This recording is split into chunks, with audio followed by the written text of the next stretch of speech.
Boa noite a todos de casa. Boa noite, Diego. Boa noite a todos.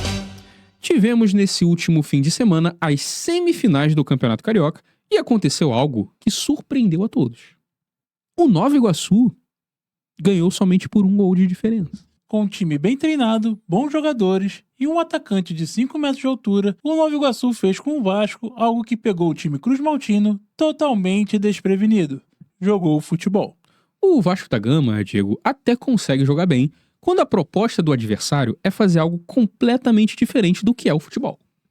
Mas quando o time adversário desiste dessa abordagem, aí cruza uma linha que não era esperada pelo clube. É até injusto com o Vasco isso. O time, quando ele é café com leite, ele não espera que o adversário faça algo tão pesado quanto jogar bola. E pior ainda, tentar ganhar o jogo.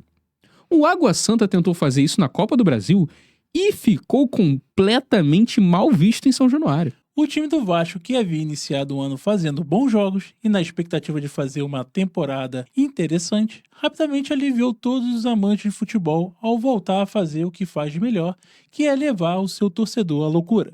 A expectativa tinha melhorado desde que a SAF do Vasco contratou Alexandre Matos para ser o diretor de futebol e responsável pelas contratações. E ele rapidamente mostrou para que veio e fez boas contratações. E depois mostrou que também faz contratações ruins. Algumas, inclusive, bem ruins. Uma delas foi o zagueiro Rojas, que veio ao pedido da senhora técnica idosa, Ramon Dias. O zagueiro paraguaio, que também joga de lateral direito, veio pro Vasco e mostrou com muita frieza que consegue jogar muito mal nas duas posições. Que regularidade! Sem dúvida de uma consistência absurda, sem contar que foi recentemente convocado pela seleção paraguaia. O bom de ser um jogador paraguaio é que a qualquer momento, mesmo fazendo tudo ao contrário do que deve ser feito, existe grande chance de você ter sua convocação para a seleção garantida, já que o critério para ser convocado é basicamente nenhum. Você tem que conhecer pelo menos as regras do futebol. E não necessariamente precisa praticar todas corretamente. Nem precisa. Se você souber o que é uma bola de futebol, um campo, um juiz, não precisa nem saber chutar direito. Você já pode ser chamado para a seleção do Paraguai para disputar as eliminatórias ou até mesmo uma Copa América. Pode virar até hobby de final de semana. Pode virar passeio de férias. Ao invés de gastar dinheiro aí com Airbnb em Angra, Paraty e Búzios, você pode dar uma voltinha pelos estádios da América do Sul, totalmente de graça. Além de Rojas, esse ano o Vasco resolveu manter o Meia Praxedes no clube. O Meia Praxedes é sempre um protagonista quando se trata de gerar entretenimento para as torcidas rivais. É cada lance engraçado que gera sempre boas risadas para qualquer fã de futebol, menos o torcedor do Vasco, que sempre quando ele pega na bola, já se imagina aí cometendo pelo menos uns 5 crimes hediondos diferentes. O jogador, cuja principal característica é a confusão mental, teve mais um jogo completamente sem pé nem cabeça. Inclusive, um dos pontos fortes do Meia Praxedes é o cruzamento rasteiro para trás nos pés dos adversários. Esse é, sem dúvidas, a marca registrada desse craque de bola. Agora, com essa eliminação para o Nova Iguaçu, o time ficará mais de 20 dias sem jogar, por conta do calendário de jogos e datas FIFA, fazendo o torcedor vascaíno ter grande alívio. O bom desse período sem ver o Vasco em campo é que o vascaíno vai poder focar em atividades muito menos estressantes, como discutir política nas redes sociais e comprar ovos de Páscoa de mais de R$100, daqueles com uma camada bem fina de chocolate ao leite, e um brinquedo cuja função principal é obstruir gargantas de crianças pequenas. Antes do jogo contra o Nova Iguaçu rolar, houve uma polêmica envolvendo o uso do Maracanã, em que todos os envolvidos nela conseguiram a proeza de estarem errados e certos ao mesmo tempo. E após o jogo, depois da eliminação do Vasco, houveram muitas provocações rivais. Uma delas feita pelo jornalista e torcedor rubro-negro Vene Casagrande, falando sobre a briga do Vasco pelo estádio para depois perder o jogo e ser eliminado.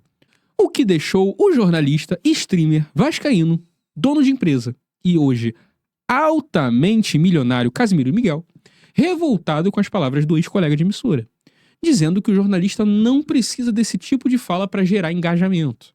Porém, o que realmente foi chocante para nós do CEP foi descobrir que o Vene Casagrande é um jornalista.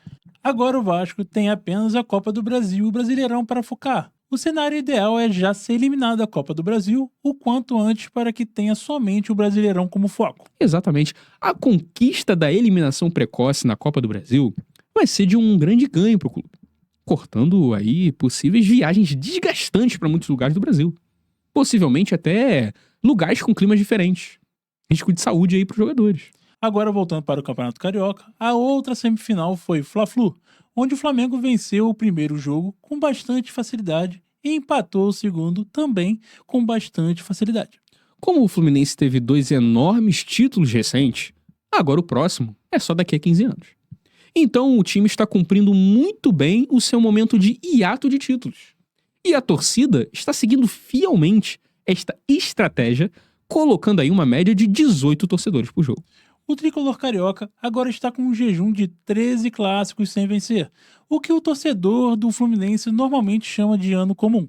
Já o Flamengo está tendo uma excelente fase com o técnico, professor, coach motivacional Tite, que, a exemplo do que fazia na seleção brasileira, está muito bem com uma defesa muito sólida e invicto no Campeonato Carioca. Os próximos passos do Tite é fazer uma excelente Copa Libertadores e Copa do Brasil e ser eliminado nas quartas de final. O jogador que está em um trabalho muito fácil no Flamengo é, sem dúvida, o goleiro Rossi, que não teve praticamente trabalho nenhum no campeonato. Inclusive, como o goleiro Rossi não tem sido testado no campeonato, não sabemos se ele de fato é um goleiro profissional ou simplesmente um técnico de informática que colocaram ali para completar o time, visto que ele não teria trabalho nenhum. O bom é que isso evita o uso do goleiro de verdade. Exatamente, nem precisa arriscar o verdadeiro goleiro, que aí poderia ter um risco aí de se machucar eventualmente.